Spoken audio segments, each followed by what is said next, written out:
Welcome to MK Fairy Tales. سلطنت گلستان اپنے باغات اور پھولوں کی خوشبو کے لیے پوری دنیا میں مشہور تھی، لیکن اس محل کے اندر ایک ایسی شہزادی رہتی تھی جسے پھولوں سے زیادہ مصالحوں کی خوشبو پسند تھی۔ شہزادی عنایا اپنی خوبصورتی کے لیے نہیں بلکہ اپنے ہاتھوں کے ذائقے کے لیے جانی جاتی تھی۔ عام طور پر شہزادی ریشم و زردوزی کے کام میں مصروف رہتی تھیں، مگر عنایا کا زیادہ تر وقت باورچی خانے مطبخ میں گزرتا تھا۔ وہ پرانے باورچیوں سے قدیم تراکیب سیکھتی اور ان میں اپنے نئے تجربات شامل کرتی۔ اس کا ماننا تھا کہ کھانا صرف پیٹ بھرنے کے لیے نہیں بلکہ روح کو خوش کرنے کے لیے ہوتا ہے۔ سلطان مراد جو عنایا کے والد تھے، اپنی بیٹی کے اس شوق سے پریشان رہتے تھے۔ وہ چاہتے تھے کہ عنایا سیاست امور سلطنت سیکھے، مگر عنایا کا کہنا تھا، بابا جانی، جو انسان اچھا کھانا کھلا کر دشمن کا دل جیت سکتا ہے، اسے تلوار چلانے کی ضرورت نہیں پڑتی۔ ایک دن سلطنت گلستان پہ ایک عجیب مصیبت آن پڑی۔ ایک پراسرار وبائی بیماری نے پورے شہر کو اپنی لپیٹ میں لے لیا۔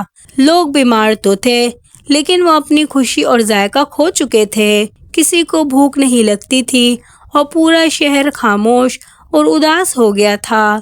یہاں تک کہ سلطان مراد بھی بستر سے لگ گئے اور انہوں نے کھانا پینا چھوڑ دیا۔ شاہی طبیوں نے ہر طرح کے علاج کیے، مہنگی جڑی بوٹیاں دیں، لیکن کچھ اثر نہ ہوا۔ محل کے باورچی خانے ٹھنڈے پڑ گئے کیونکہ کسی کو کچھ کھانے کی تمنا ہی نہیں رہی تھی۔ عنایا یہ سب دیکھ کر بہت دکھی تھی۔ اس نے فیصلہ کیا کہ وہ اپنی مہارت کا استعمال کر کے اس خاموش وبائی مرض کا حل تلاش کرے گی۔ اس نے محل کی پرانی لائبریری میں ایک قدیم کتاب ڈھونڈی جس کا نام الکیمیا تام، کھانوں کی کیمیا۔ اس کتاب میں لکھا تھا، ہمالیہ کی چوٹی پر ایک ایسا جادوئی مسالہ پایا جاتا ہے جو مردہ دلوں میں زندگی کی لہر دوڑا سکتا ہے، لیکن اسے لانا کسی عام انسان کے بس کی بات نہیں۔ عنایا نے اپنا شاہی لباس بدلا، ایک عام مسافر کا روپ دھارا اور اپنے ساتھ صرف اپنے کچن کے کچھ ضروری اوزار لیے۔ اس نے کسی کو بغیر بتائے ہمالیہ کے دشوار گزار راستوں کی طرف رخت سفر باندھ لیا۔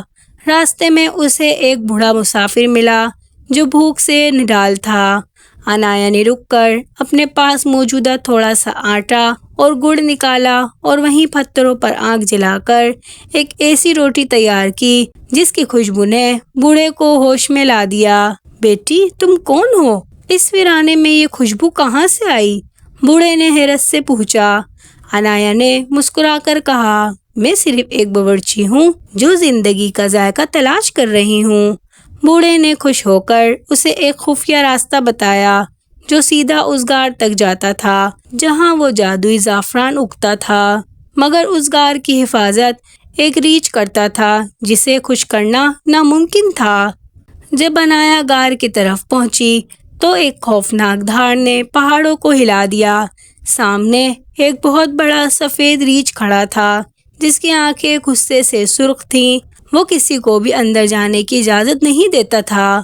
عنایا ڈری نہیں بلکہ اس نے وہیں زمین پر بیٹھ کر اپنا سامان کھولا۔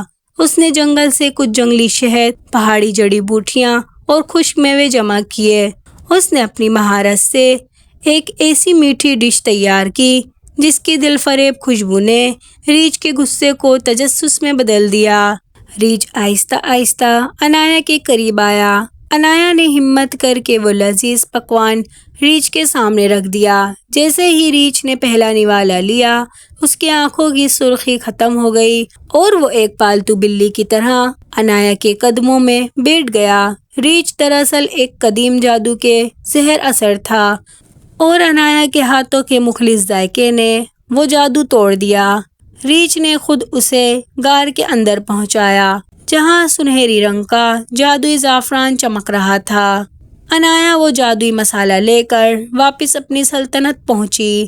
اس نے فوراً شاہی کچن کو کھولنے کا حکم دیا۔ اس نے پورے شہر کے باورچیوں کو بلایا اور انہیں وہ جادوئی مسالہ دے کر ایک بہت بڑی دعوت عام تیار کرنے کو کہا۔ پورے شہر میں دیگیں چڑھ گئیں۔ جب اس کھانے کی خوشبو گلیوں میں پھیلی تو وہ لوگ جو مہینوں سے گھروں میں قید تھے خود بخود کھینچے چلے آئے۔ عنایہ نے خود اپنے ہاتھوں سے پہلا نوالا اپنے والد سلطان مراد کو کھلایا۔ پہلا نوالا لیتے ہی سلطان کی آنکھوں میں چمک آ گئی، ان کے جسم میں توانائی کی لہر دوڑ گئی۔ آہستہ آہستہ پورے شہر میں کہکے گونجنے لگے، لوگوں کا ذائقہ واپس آ گیا تھا اور اس کے ساتھ ہی ان کی زندگی کی خوشیاں بھی۔ اس واقعے کے بعد سلطان مراد نے اپنی بیٹی کے ہنر کو تسلیم کر لیا۔ انہوں نے اعلان کیا کہ عنایہ اب صرف شہزادی نہیں بلکہ چیف شاہی شیف، اعلیٰ باورچی بھی ہے۔ عنایہ نے محل کے ایک حصے میں ایک بہت بڑا طعام گاہ بنایا جہاں وہ غریب بچوں اور خواتین کو کھانا پکانے کا فن سکھاتی تھی۔ اس کا ماننا تھا کہ کھانا پکانا ایک عبادت ہے اور جو ہاتھ دوسروں کا پیٹ بھرتے ہیں اللہ ان سے بہت خوش ہوتا ہے۔ اس نے دنیا بھر کے ممالک سے شیفز کو بلوایا اور ذائقوں کا ایک ایسا امتزاج پیدا کیا کہ سلطنت گلستان پوری دنیا میں ذائقوں کا مرکز بن گئی۔ اب وہاں تلواروں کی جنگ نہیں ہوتی تھی بلکہ کوکنگ مقابلے ہوتے تھے جہاں دشمن ممالک کے لوگ بھی ایک ہی دسترخوان پر بیٹھ کر کھانا کھاتے تھے۔ شیف شہزادی عنایہ کی کہانی ہمیں یہ سبق سکھاتی ہے کہ آپ کا شوق چاہے کتنا ہی مختلف کیوں نہ ہو، اگر آپ اسے خلوص اور محنت سے کریں تو وہی آپ کی سب سے بڑی طاقت بن جاتا ہے۔